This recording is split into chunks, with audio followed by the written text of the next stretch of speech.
وجاء معناها أنه مائل من الميل، أي مجانب للأديان. معنى الحنيف، الحنيف بمعنى أنه مائل من الميل، أي مجانب للأديان، كما قال عز وجل: فاجتنبوا الرجس من الأوثان واجتنبوا قول الزور حنفاء.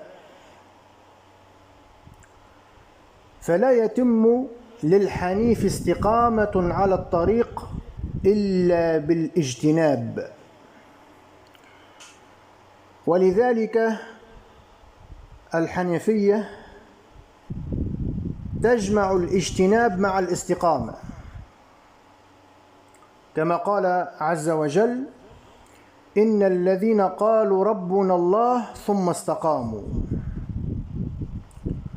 وهذه الاستقامة هي الحنيفية، كما في تفسير محمد بن كعب القرظي رحمه الله أن الحنفي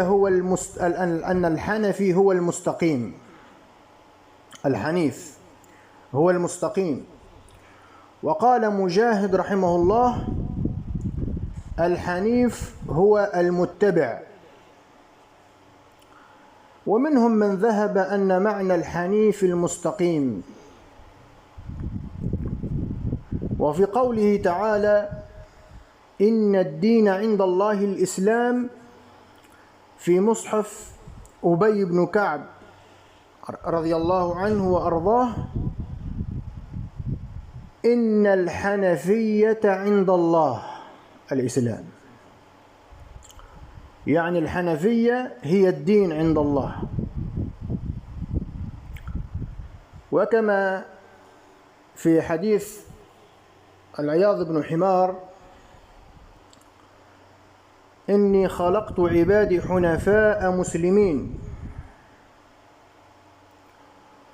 وقال تعالى: وما أمروا إلا ليعبدوا الله مخلصين له الدين حنفاء. يقول أبو الأسود: وجدت في مصحف ابن مسعود رضي الله عنه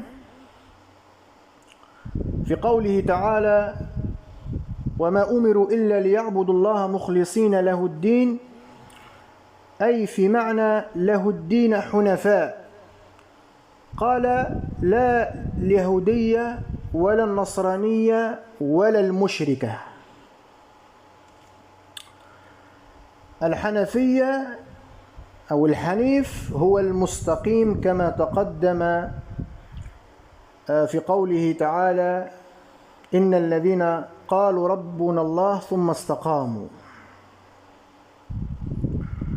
ولا يجتمع الشرك والحنيفية، كما قال عز وجل: وقالوا كونوا هودا أو نصارى تهتدوا قل بل ملة إبراهيم حنيفا وما كان من المشركين. وقال تعالى: حنفاء لله غير مشركين به. هذا هو معنى الحنيفية. وقلت أن الحنيفية لا تجتمع مع الشرك، يعني أصلها، وإن كان بعض شعائرها وصفاتها قد يفعلها الإنسان مع الشرك. نعم، كما قال قتادة رحمه الله: في الحنفية شرك. مثلا من الحنفية الختان، فقد يختتن المشرك. ومن الحنفية كذلك حج البيت، فقد يحج المشرك. قد تجتمع بعض خصائلها، لكن أصلها ومعناها العظيم الاستقامة على التوحيد، هذا لا يجتمع مع الشرك أبدا. قال تعالى: حنفاء لله غير مشركين به. هذا معنى الحنفية، أن يكون مستقيما على التوحيد. من خالف في هذا الباب، من خالف في هذا الباب خالف من يعبد الله ويعبد معه غيره.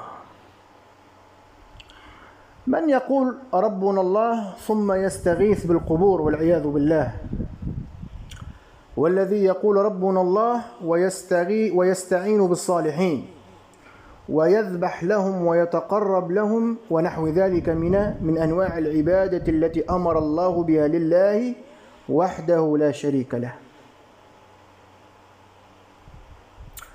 وهذا ليس بحنيف، الذي يفعل هذا ليس بحنيف، وإن قال لا إله إلا الله، وإن اختتن وحج البيت وفعل كل ما يفعل معه من خصال وشعائر الحنيفية.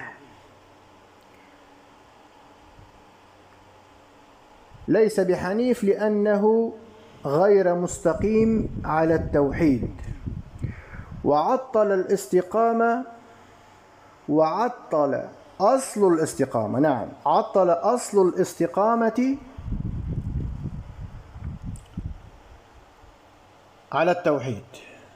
ومن معاني الحنفية الإخلاص، قال ذلك خسيف رحمه الله: فالحنفية هي الإخلاص. كذلك قال تعالى: وما أمروا إلا ليعبدوا الله مخلصين له الدين، أي يخلص لله العبادة.